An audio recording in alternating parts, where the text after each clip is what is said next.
दोस्तों आज की पहली बड़ी खबर की अपडेट की बात करें तो 1 अप्रैल के बाद बढ़ सकते हैं टीवी के सेट के दाम। जानिए क्या है इसकी वजह। जी हां, महंगाई से जूझ रहे उपभोक्ताओं पर अप्रैल से बोझ और बढ़ गया है। अधिकतर एलईडी टीवी उत्पादक कंपनियों ने 1 अप्रैल से दाम बढ़ाने की बात कही है। एलईडी टीवी बनाने में सबसे बड़ी भूमिका निभाने वाले ओपन सेल पैनल की कीमतें पिछले 1 महीने से 35% तक बढ़ चुकी हैं। इनकी भरपाई करने के लिए टीवी के दाम भी अब 5 से 7% तक बढ़ाए जा सकते हैं। पैनासोनिक इंडिया के अध्यक्ष ने बताया कि पैनल के दाम लगातार बढ़ रहे हैं, जो टीवी की कीमतों पर भी असर डालेंगे। मौजूदा परिस्थितियों को देखते हुए अप्रैल से एलईडी टीवी के दाम 5 से 7% तक बढ़ सकते हैं। हायर अप्लायंसेज इंडिया के अध्यक्ष ने कहा कि कीमतें बढ़ाने के अलावा हमारे पास कोई चारा नहीं है। ओपन सेल के दाम लगातार बढ़ रहे हैं। जिस तरह से ट्रेंड दिख रहा है, इसमें आगे भी इजाफा होता रहेगा। अगर ऐसा होता है तो हमें भी एलईडी टीवी के दाम फिर से बढ़ाने होंगे। एलईडी टीवी के विनिर्माण में 60% हिस्सेदारी सिर्फ ओपन सेल की होती, यानी कि 1 अप्रैल से आम आदमी के लिए एलईडी टीवी खरीदना महंगा हो जाएगा। और अगली बड़ी खबर की बात करें तो फिर लॉकडाउन से होगा जीना मुहाल। दिल्ली से महाराष्ट्र तक कोरोना ने बुरा हाल किया। जाने कहां कैसे हैं हालात। जी हां, कोरोना वायरस की नई लहर से दिल्ली से महाराष्ट्र तक का बुरा हाल होता दिख रहा है। एक बार फिर से महाराष्ट्र कोरोना की रडार पे है और यहां मामले लगातार बढ़ते जा रहे हैं। दिल्ली में भी कोरोना की रफ्तार तेजी होती जा रही है। दिल्ली में जहां एक दिन में 400 से अधिक कोरोना के केस सामने आए हैं, वहीं महाराष्ट्र में यह आंकड़ा 14,000 की पार कर दिया है। यही वजह है कि अब महाराष्ट्र में भी लॉकडाउन का खतरा मंडराने लगा है। महाराष्ट्र की स्थिति इतनी भयावह होती जा रही है, इसका अंदाजा किसी बात से लगाया जा सकता है कि नागपुर में 1 सप्ताह का लॉकडाउन लगाया गया है। इतना ही नहीं, ठाणे में करीब 16 हॉटस्पॉट में 31 मार्च तक लॉकडाउन लगा दिया गया है। मुख्यमंत्री उद्धव ठाकरे ने भी संकेत दिए हैं कि अगर कोरोना की रफ्तार ऐसे ही बेकाबू रही तो फिर अन्य जगहों पर भी लॉकडाउन लगाया जा सकता है। हालांकि नागपुर के बाद पुणे, मुंबई और ठाणे जैसे इलाके रडार पर होंगे। वहीं दिल्ली की बात करें तो यहां दिन प्रतिदिन संक्रमितों के बढ़ते हुए सिलसिले लगातार जारी है, जिससे सरकार की चिंताएं बढ़ गई हैं और एक बार फिर से देश में लॉकडाउन के हालात पैदा होते जा रहे हैं। और अगली बड़ी खबर की बात करें तो 3 घंटे 24 मिनट में 22 रुपए बढ़ गए सरसों के तेल के दाम। देश में खाने से लेकर सफर तक हुआ महंगा। जी हां, कोरोना महामारी से उत्पन्न मुश्किलों के बाद आम लोग अब महंगाई की मार झेल रहे हैं।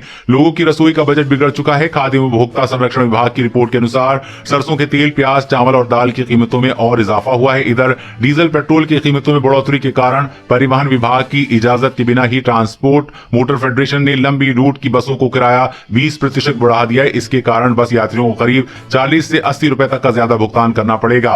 देश में पिछले 1 महीने से रसोई के सामान के लिए आम लोगों को अधिक पैसे खर्च करने पड़ रहे हैं। देश भर में खुदरा व्यापारियों ने किराना सामान की कीमतों में अपने मन में बढ़ोतरी कर दी है। खाद्य उपभोक्ता विभाग की रिपोर्ट के मुताबिक 24 घंटे में सरसों के तेल की कीमत में 22 रुपए की तेजी आई है। वहीं चावल, अरहर दाल व प्याज के लिए भी आम लोगों को अधिक पैसे देने पड़ रहे हैं।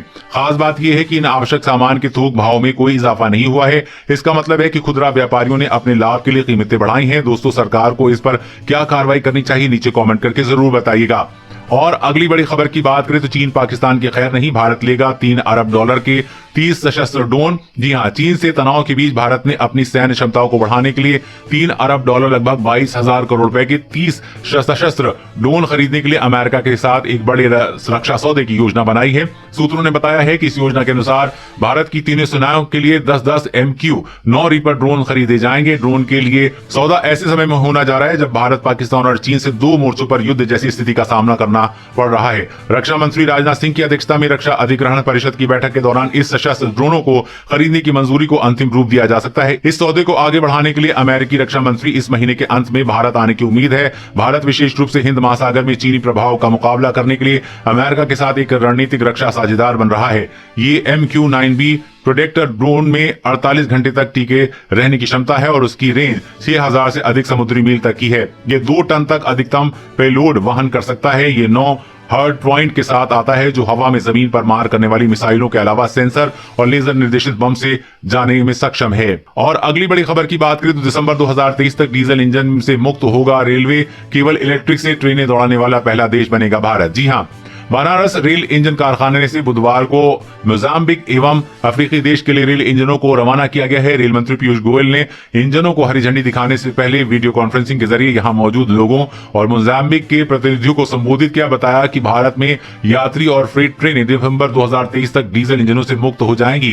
सभी ट्रेनें केवल विद्युत रेल इंजनों से दौड़ेंगी। भारतीय रेल ऐसा करने वाला विश्व का पहला देश बनेगा। उन्होंने कहा कि भारतीय रेल की इस उपलब्धि से न केवल यात्रियों को सहूलत होगी बल्कि कार्बन उत्सर्जन कम होने होने के पर्यावरण संरक्षण की दिशा में बड़ा कदम होगा। इस उपलब्धि में बनारस रेल इंजन कारखाने का अहम योगदान है। ये कारखाना पिछले 3 साल में बड़ी मात्रा में इलेक्ट्रिक इंजन तैयार कर रहा है, आगे भी इसमें बराबर योगदान देता रहेगा। और अगली बड़ी खबर की बात करें तो मंदिर मस्जिद के नाम पर अतिक्रमण को लेकर योगी सरकार सख्त, सभी धार्मिक स्थलों को हटाने के दिए निर्देश। जी हां, उत्तर प्रदेश में सड़क किनारे बने सभी धार्मिक स्थलों को लेकर बड़ा आदेश जारी हुआ है। योगी सरकार ने ऐसे सभी धार्मिक स्थलों को हटाने के निर्देश दिए हैं जो सड़क किनारे बने हुए हैं। इस बाबत गुरुवार को यूपी गृह विभाग ने सभी मंडल आयुक्त और जिलाधिकारियों को निर्देश जारी कर दिया है। दरअसल प्रदेश के धार्मिक स्थलों के नाम पर सड़कों पर अतिक्रमण को लेकर सरकार सख्त है।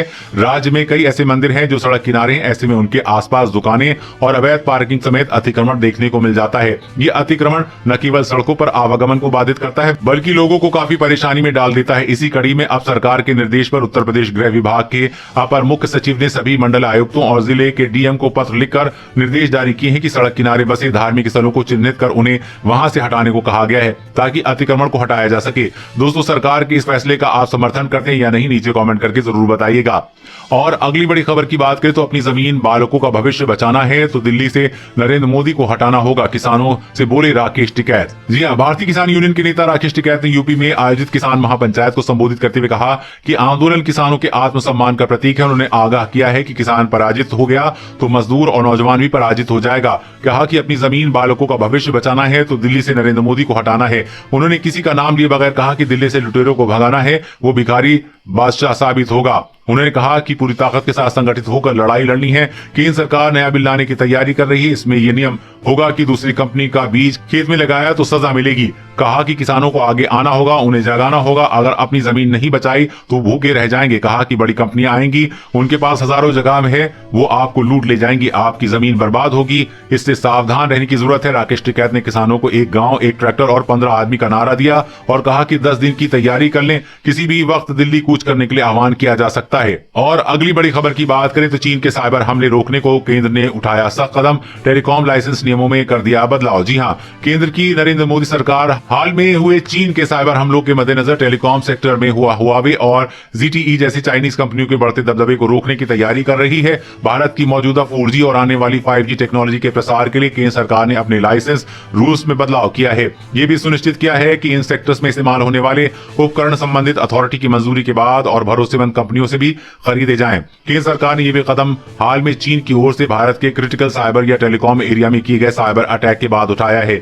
एक शीर्ष अधिकारी ने बताया कि भारत के बढ़ते हुए टेलीकॉम सेक्टर को सुरक्षित करने के लिए यह बदलाव किया गया है। इसमें आरक्षित और अवांछित वेंडर्स को इस सेक्टर से दूर रखा जा सकेगा। हालांकि चीन लगातार भारत के इस सेक्टर पर साइबर हमला कर रहा है, इससे भारत को सुरक्षित रहना होगा। इसीलिए भारत कड़े कदम उठा रहा है ताकि चीन पर निर्भरता कम हो। और अगली बड़ी खबर की बात करें तो आम आदमी को झटका, गर्मी शुरू होने से पहले ही AC, फ्रिज, कूलर हो सकते हैं महंगे, इतने रुपए बढ़ जाएगी कीमत। जी हां, अगर आप इस साल गर्मी के मौसम में AC या फ्रिज खरीदने की सोच रहे हैं तो आपको बड़ा झटका लग सकता है। आने वाले माह में AC कंपनियां कीमत में बढ़ोतरी का प्लान कर रही हैं। कंपनियां कच्चे माल की कीमतों में हो रही बढ़ोतरी के चलते AC की कीमतें बढ़ाने की तैयारी कर रही हैं। AC बनाने वाली कंपनियों का कहना है कि कच्चे माल की कीमतों की बढ़ोतरी से लागत काफी बढ़ी है और इसकी भरपाई के लिए कीमत में वृद्धि करना मजबूरी है। AC बनाने वाली कंपनियां कीमत में 4 से 6% बढ़ोतरी की योजना बना रही है, यानी प्रति यूनिट AC की कीमत में 1500 रुपए से 2000 रुपए की बढ़ोतरी हो सकती है। बता दें कि वर्तमान में polymers, coppers, steel, packaging material के बाद दाम में भारी उछाल, उत्पादन लागत बढ़ी है।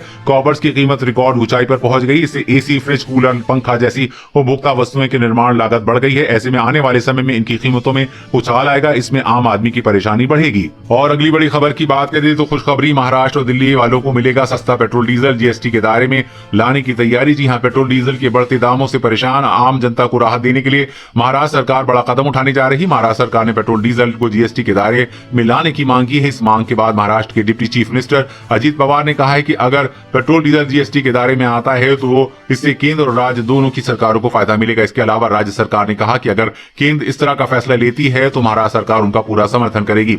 खबर के मुताबिक दिल्ली विधानसभा के नेता विपक्ष रामवीर सिंह ने बहस के दौरान कहा कि अगर पेट्रोल डीजल को GST के दायरे में लाया जाए तो कीमतों में करीब 25 रुपए तक की गिरावट देखने को मिल सकती है। इसके अलावा दिल्ली के मुख्यमंत्री अरविंद केजरीवाल भी पेट्रोल डीजल को GST के दायरे में लाने के लिए अपनी मांग रख चुके हैं। दोस्तों, आपकी क्या राय है? पेट्रोल डीजल को GST के दायरे में लाना चाहिए या नहीं? नीचे कमेंट करके जरूर बताइएगा। दोस्तों आज की खबरों में बस इतना ही। इसी तरह हर रोज के काम की खबरें जानने के लिए आप हमेशा हमारे साथ जुड़े रहें। हमारे साथ जुड़ने के लिए वीडियो के नीचे दिए गए इस लाल बटन को दबाएं और साथ ही इस घंटी को भी दबाइए ताकि आपको हर खबर की सटीक जानकारी मिल सके।